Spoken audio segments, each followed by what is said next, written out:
Maintenant, revenons à la question initiale. Est-ce que ce vaccin peut transformer notre ADN? Ceux qui défendent une telle hypothèse estiment que nous deviendrions alors des humains aux gènes modifiés, transgéniques. Ce qui pourrait dérégler le comportement des cellules et aboutir par exemple à des cancers. Tout cela est donc inquiétant. Mais il se trouve que le consensus scientifique ne dit pas vraiment ça. Non, non et non. This is completely non-scientific. That's from people who don't understand what an mRNA is and how it works. Franchement, pour nous, c'est dans le domaine de la science-fiction. J'étais ennuyé que la Société de pathologie infectieuse de langue française me traite de charlatan, et du coup, ils font des questions-réponses sur leur site, et je sais pas si c'est Riri, Fifi et Loulou qui répondent là aussi, mais il y a quelqu'un qui leur a dit, est-ce que l'ARN messager du vaccin peut être transformé en ADN et intégré dans le génome? Ils ont dit, mais non, c'est impossible, puisque on sait très bien qu'il y a un flux continu ADN, ARN et protéines chez les hommes, et il n'y a pas de transcriptase inverse comme les virus, ce qu'il faut.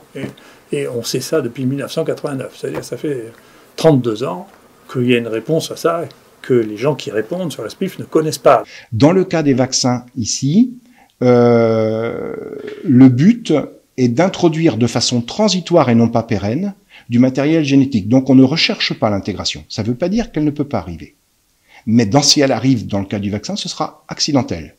Dans le cas de la thérapie génique, c'est volontaire, c'est recherché. Dans le cas du vaccin, c'est accidentel et donc involontaire. Donc forcément, ça va se produire à des fréquences plus faibles. Ça ne veut pas dire que ça ne se produira pas.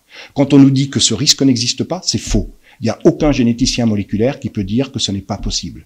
Quand on introduit de l'ADN dans des cellules, on ne peut à aucun moment certifier que cet ADN n'ira pas peu ou prou s'intégrer dans les chromosomes de la cellule réceptrice. L'administrer à des individus sains me paraît effectivement de l'ordre de la folie. C'est-à-dire, vraiment, je pense que c'est inconcevable, compte tenu de la versatilité de cette molécule d'ARN, d'être capable d'interagir avec une foultitude de molécules, d'être capable d'être coupé en petits bouts qui peuvent vous faire aussi plein de choses, etc.